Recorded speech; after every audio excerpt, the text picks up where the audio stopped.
Hello, guys and gals, and this is part 26 of our reading of Rod Serling's Twilight Zone, 26 Unforgettable Explorations into the Realm of the Supernatural, and this is adapted by Walter B. Gibson. Now, as always, we're going to go over the copyright information. Let me find it in the book real quick, and then it will be on your screen. Clearly says here, Rod Serling's The Twilight Zone, copyright 1963 by Cayuga Productions Incorporated. Rod Serling's Twilight Zone, revisited, copyright 1964 by Cayuga Productions Incorporated. All rights reserved. This 1983 edition is published by Bonanza Books, distributed by Outlet Book Company, a Random House company, and the address is there. This book was previously published as two separate works entitled Rod Serling's The Twilight Zone and Rod Serling's Twilight Zone Revisited, printed and bound in the United States of America, and it gives all the Library of Congress information if you're interested in that. Anyways, we were reading from the Riddle of the Crypt. And apparently there was some kind of really big history here of some kind of pirate, and apparently something bad is going to happen to the cat, so I'm not really looking forward to reading on, but we're going to okay, here we are. We did kind of leave it on a cliffhanger when I left off, but I'm going to go back a paragraph, so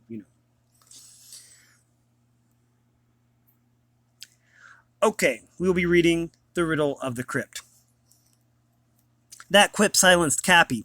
For the next few days, everything was peaceful. Then, one mild evening, while Irene was doing translations in her study, and Ray was playing pinochle with Alan in the living room, a new scare struck. Irene had let Ginger out, and as the cat hadn't returned, Irene picked up a long 5-cell flashlight and went out the back door to look for her new pet. With the powerful beam, Irene spotted Ginger frisking halfway down to the haunted grove. Irene called and turned off the light. As the cat came bounding towards her, Ginger's light color made a quite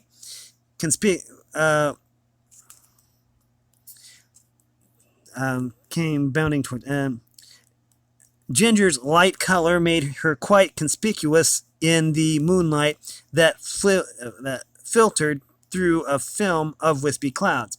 Irene was looking straight towards the blackish contour of the pine wood, and something she saw there made her laugh lightly.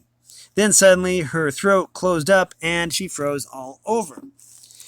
Coming straight from the woods were those yellow eyes. Irene's laugh, inspired by the recollection of Cuppy's taillights, faded as she realized his taxi wasn't anywhere around. The eyes grew larger as Irene stooped to snatch up Ginger. Then they were fully upon her, and she was swinging the long flashlight wildly to ward off a clawing, jabbing fury that attacked her savagely from the dark. Half smothered by the monstrous thing, Irene kept clubbing with the flashlight as she raced to the house, screaming for Ray and Alan. They came out the back door just as Irene made a last valiant sweep with her improvised cudgel and stumbled into her brother's arms, still clutching Ginger. Roy and Alan identified the thing from the woods as it soared off. That was a huge owl, the biggest that I'd ever have seen. In the living room, Irene put salve on her scratched neck and wrists, while Ginger stalked about gratefully. Then, with a forced laugh, Irene said, "Well, we have taken another chunk out of that vampire legend, and it's lucky the owl didn't take a chunk out of Ginger," declared Roy. "Considering that owls fly off with chipmunks, a cat isn't too big for them." During the rest of that week, Irene found a new formula that helped her work and kept her cheerful. She broke those introspective spells by talking to Ginger. For variety, she took brisk walks across the field. Soon she had found the perfect goal, Signal Head, which offered the best view of the island. There was a strange fascination about that jutting point. Often, as she approached it, Irene heard voices calling, "Irene, Irene," and she smiled as she identified them as the cries of seagulls off the point. By then, she could hear the echoing Irene, Irene, and she would look almost straight down to the booming breakers hundreds of feet below. By craning a bit more, she could see the narrow strip of rocky beach where the reluctant surf shattered, foamed, and retreated after every crash. As Irene became accustomed to the scene, it became more alluring, magically drawing her to the cliff edge that she no longer feared.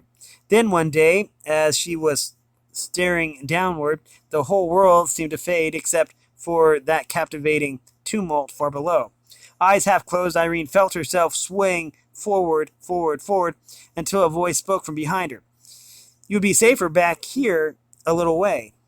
Irene spun about with a frightened shriek. She almost lost her footing on the brink, but the man had anticipated that before he spoke. His quick hand caught Irene's arm in an iron grip, and with a strong tug, he had her at a dozen feet back from the treacherous rim before she gained a glance at him, at his serious yet kind face. Irene was amazed to see that the man, despite his remarkable strength and youthful vigor, was really quite elderly. Vaguely, she recalled having seen him down at the dock. "I am Dr. Felton," the elderly man said. "I am the inland physician. This week, they gave me a nice new 6-year-old station wagon, the only car on Cliff Island that isn't a taxi." Irene saw the car as they had left Signal Head and started walking back toward Castle Rock. It was parked near where Cuppy always stopped. I need a wagon as an ambulance," exclaimed Dr. Felton. "But in your case, it wouldn't have helped. Those rocks are a long fall down." "I know," Irene nodded. "I shouldn't have been so near the brink, but how did you realize I was in danger?" "I've been coming up here every day," returned the physician, "to see a sick farmer at the far end of the island. Every day I have returned at the same time, and I have seen you looking over the cliff. Always you seem to be getting closer to the edge. I knew it wouldn't do." They reached the front door of the ranch house. "Won't you come in?" Irene asked, and when the doctor nodded, she exclaimed happily, "Why, you're the one person who isn't afraid to walk in here." "I'm not an islander," Dr. Felton replied. "I retired a few years ago, and the township appointed me as resident physician here, but I've heard all about Castle Rock." His gray eyes narrowed, but remained as kindly as ever. "Or perhaps I haven't heard all about it. You might be able to tell me more." Irene sat down in a big chair and began to fondle Ginger, who nestled purring in her lap. Though willing to talk, she parried. "Like what?" "Well, those scratches on your neck and wrist, for one thing," said Dr. Felton. "You certainly didn't get them from that amiable pet of yours." "I got them from an owl," Irene informed him. "A big owl, while I was saving Ginger from it. I saw big yellow eyes coming at me from the woods. And you had heard of those eyes before. They must have frightened you." "They did," returned Irene, grateful for the doctor's understanding. "I saw a bat one night, too. I've seen floating blackness by day, and I've watched the fog make faces by night, but I'm over all such things now, except cliff walking. Other people have felt that urge, too." "You really mean that? You really mean there's something uncanny here?" "I mean, don't be frightened, whatever does happen. Have you ever seen a full-rigged ship coming in by full moonlight, like a ghost ship?" "No, but I've heard of it," admitted Irene, "and I know what it signifies, Doctor. Is there anything to this vampire talk involving the Frenchman named Lesang, who lived more than 300 years ago, and yet may still live today?" Dr. Felton shook his head slowly. "It's hard to say where legend ends and fact begin. You're a sensible young lady, so I can tell you this. I have been in many parts of the world, and I have found the same taboos, the same superstitions, the same unexplainable ailments. Wait a minute. Yeah, ailments or accidents so often attributed to the same strange causes that it may be they have more in common. Here on Cliff Island, there have been too many odd deaths. I know that, agreed Irene. I was reading about some of those cases in an old book over at the Port Clarion Library. I'm not talking about what was in old books, rejoined Dr. Felton. I'm talking about what was in the newspapers during recent years. One woman was found dead in the haunted pine grove, very badly clawed. From your own experience, an owl could have been responsible, though I think in her case the wounds were worse than any owl could inflict. On 3 different occasions, people have walked off cliffs, one from the very brink where you were today. In every case, they were apparently drawn to their doom by some baleful, indefinable influence. People have seen mammoth bats, not just small ones that they imagined were large. Other persons have disappeared entirely from Cliff Island. It was growing late in the afternoon, and the doctor noted that although Irene was by no means nervous, she had become restless. He asked the reason, and when she told him she would have to go meet her brother and his assistant, Dr. Felton offered her a ride down to the harbor in his wagon. Irene agreed, and when the rover came in, she introduced Roy and Alan to the physician. The result was that they all dined together in an outdoor corner of the pier restaurant, where spray from scudding speedboats occasionally flicked over the rail. But their conversation, unlike the gay chit-chat, meaning unusual or strange, or unusual, not the current connotation of gay, chit-chat so common on the pier, concerned very serious matters. Much of the island's mystery, including the vampire angle, became more intriguing, but also more shuddery, and the further they discussed it. When Dr. Felton learned that Irene had seen actual vampire bats in South America, he smiled slightly. So that was where you heard how vampires dissolve into black specks and fog, said Dr. Felton. That means those experiences could have been your imagination. Still, I feel that a vampiric influence is at work, and that after failing earlier, it resorted to methods unknown to you. You mean like luring me to Signal Head to push me off? Not to push you off, to hold you there, teetering between stop and go. To put it in modern terms, the invisible creature, he could be the notorious Lasang, was waiting until dusk, when his powers grow to their full. Then he could materialize into a solid being and kill you, vampire fashion. After that, he would let you fall to the rocks below as his alibi. It was Roy who voiced a strenuous objection. Come now, Doctor, don't tell us that vampires need alibis. Of course they do, replied Dr. Felton, more serious than ever. How could a monster like Lasang go on living? I should say existing, except through ignorance on our part. In the Middle Ages, simple-minded peasants recognized such creatures for what they really were and proceeded to get rid of them. Today, we make foolish excuses. We blame these happenings on cliff bats, on broken taillights, on owl's eyes, on everything except what they really represent, the baleful influence of a vampire. Dr. Felton paused to let that unnerving statement strike home. Then he turned to Irene and said calmly, Since you are already under the vampiric influence, it is waiting to claim you as its next victim. When it strikes, we must be ready. And that, Irene said, means that I am just a guinea pig. You are a very wonderful guinea pig who can lift the curse of 3 centuries and still remain unharmed if we take due precautions. Believe me, Miss Morrow, sincerity shown in Dr. Felton's gray eyes. If I could make myself the bait for this experiment, I would do so gladly. You know how many lives have been lost already. I can assure you that as many more will be endangered unless we stop this fiendish creature here and now. You understand?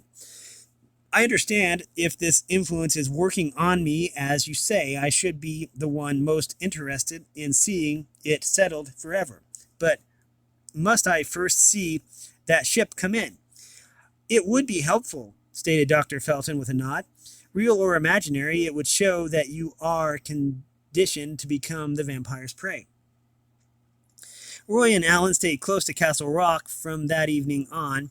During the day, one occasionally went out in the rover with Jerry, but the other was always on hand. In the evenings, both were at the ranch house, helping Irene get dinner ready, for she had to stay right there to keep a lookout for the phantom ship that, in her mind, at least, was becoming very real. At intervals every evening, Irene would stroll out in the brilliant moonlight, sometimes as far as Signal Head. She went alone rather than risk breaking the spell. Roy and Alan would keep watching Irene from the picture window of her studio, ready to dash out if she ventured too close to the cliff edge, or if any other danger threatened. But always Irene was duly cautious, and soon returned to the house. Then came the night when the rising moon was at the full. Irene's hopes, or were they fears, had reached a high point when Jerry Lane arrived in Cuppy's taxi with word from Roy and Alan. The fog warnings are out, informed Jerry. Thought you ought to know in case you want anything in Port Clarion. The only way to get there is to head out tonight. Nobody's going to Port Clarion, rejoined Roy. Send Cuppy's taxi down the hill and join us in a game of three-hand pinochle. Because you're going to stay all night, Jerry, Alan nodded. Now that you're here, we'll need you to help watch for vampires. When it's foggy, they are more apt to be around. Irene shuddered at that recollection. Then she realized that if the fog thickened, she would never see the phantom ship. I'm going out to take a last look at the moonlight, Irene told the three men. Don't worry, I'll be back. You better be, returned Roy. And anyways, we'll watch. The full moon had risen high enough above the hazy horizon to show the harbor clearly and vividly, even to its tiniest boats. Though offshore, the mist was thickening, playing odd tricks while Irene watched. In the broad path of light that stretched from the moon across the dancing wavelets to the foot of Signal Head, Irene saw a billow of white that puffed like a balloon and floated onward. It was followed by another, then a third, and as those mighty masses moved shoreward, they became the great white sails of a fully rigged ship. It has to be a ship, because Irene could see a darkish line just beneath, that rose at one end to a long prow, and at the other to the high stern that marked it as the Old Adventure. That this could be no illusion, for Irene could make out every detail of the old square rigger that Lasang and his cutthroat crew had sailed into Middle Harbor 3 centuries ago. Irene wanted to rush back to the house and tell the others, but she couldn't take her eyes from the fantastic sight for fear of losing it. On quick inspiration, she walked slowly, steadily, but knowingly towards the edge of the cliff. That brought Roy and Alan dashing to her rescue, as she knew it would. But before they arrived, the ship was, with the billowing sails, had reached the channel and gone out of sight within the cleft. I've seen the adventure, exclaimed Irene as they drew her back. Watch for it. You'll see it come from the channel into the harbor. But the ship was slow in coming through the now thick fog, stirred by the wind that could not reach the cleft, was pouring in from the sea. Then, as Irene pointed out the prow and foresail of the Adventure, nosing from the channel, the fog came with it, enveloping it so completely that only Irene really saw it. That was it, said Irene. I saw enough of it to know. We saw enough to believe you, sis, declared Roy. Let's go back to the house. Ship or no ship, added Alan. We'll keep close watch tonight.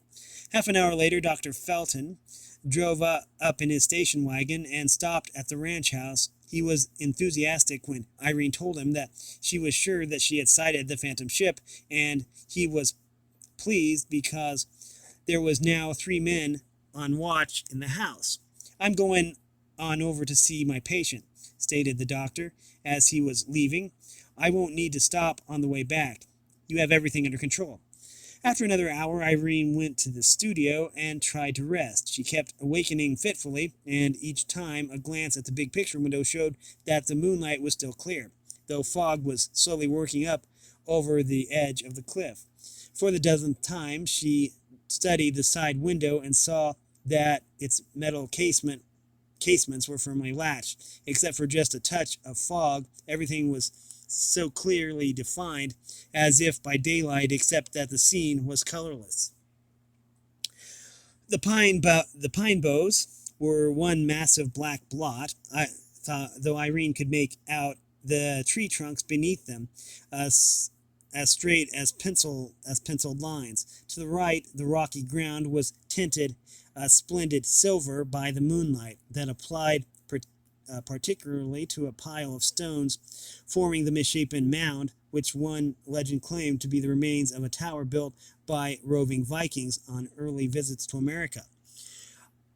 Either the wisps of fog were causing the effect of motion among the silvered rocks, or Irene was seeing black spots again, for she saw something gliding snake-like from the rock pile toward the grove.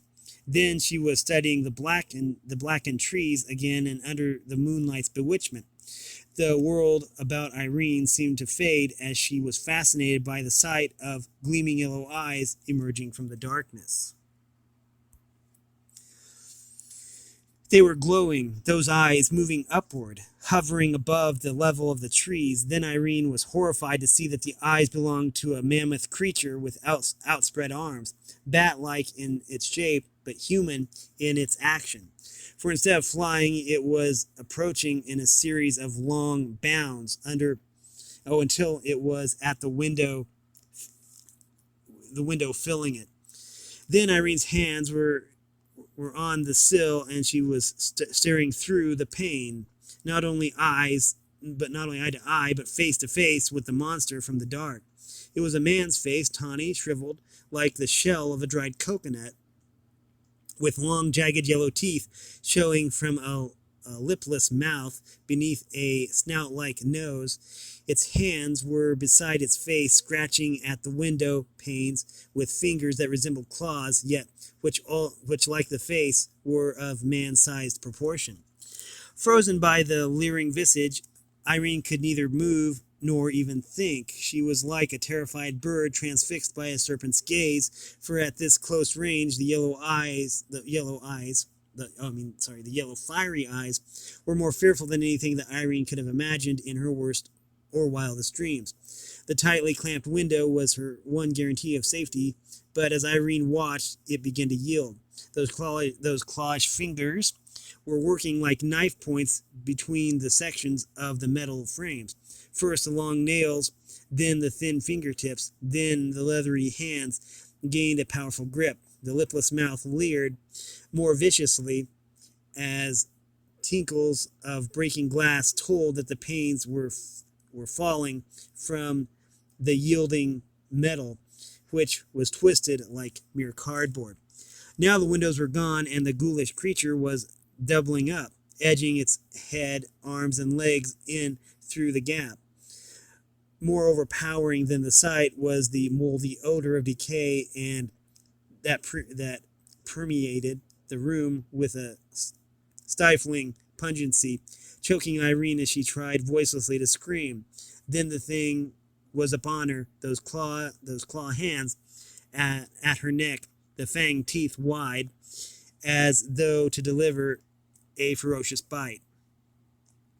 At last, despite the suffocating effect, the touch of those fearful claws loosened Irene's vocal cords. Her scream echoed from the studio walls and was followed by the clatter of an opening door, which projected a shaft of light from the living room.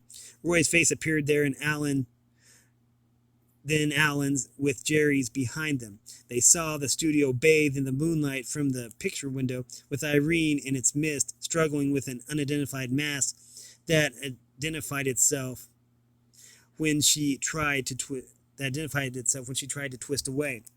That was when a gloating face looked up triumphantly, just long enough to deliver a baleful snarl. Savagely, the defiant creature flung Irene from its hideous embrace squarely at her rescuers. As Roy and Alan caught the girl, the vampire reversed its course, sprang to the window, and doubled itself through and outward. Roy gestured to Jerry, "Take care of Irene." Then, with drawn revolver, Roy rushed out of the front door, while Alan, also armed with a gun, took the back way.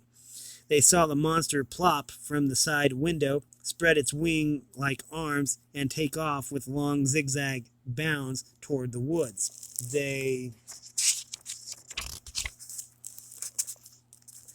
blazed away, and despite the crazy course, Roy must have clipped it in one flank, for it sprawled on one side, bobbed up again, and bound away in another angle. But before it reached the grove, a small squad of men with shotguns surged out from beneath the trees. Seeing its course blocked, the bounding creature made for the broken rock pile ahead of the blasting shotguns. Roy and Alan closed in upon the monster there and were joined by the men from the woods, headed by Dr. Felton, who had evidently induced some farmers to set up an ambush for the vampire in the grove. But when they clambered about the rock pile, they could see no sign of the monster's figure. The evil thing had completely disappeared. Dr. Felton gave an anxious look when Roy understood. "The thing got Irene," he said, "but I'm sure she is all right. That we had better find out." Dr. Felton told his men to stand guard over the rock pile while he went to the house with Roy and Alan. Irene was all right, but very faint. More from fright, however, than from loss of blood. Dr. Felton was pleased to find that her wounds were scratches only, none from the vampire's bite. He treated the wounds, and Irene soon felt well enough to go with the group to the rock pile. On the way, Roy announced that he had shot the vampire, and Dr. Felton was highly pleased by the news. Okay, we are going to have to stop this here. I didn't realize that we'd gone over. But we will be finishing this up in the next part. We've been reading Rod Serling's Twilight Zone, 26 Unforgettable Explorations into the Realm of the Supernatural, and it is adapted by Walter B. Gibson. If you like this content, make sure you like and subscribe and ring the bell so you know when I upload. Also, want to support me in any way, if you want to join the Discord server, all the information will be in the description below. And as always, thanks for watching, everyone, and have a great day.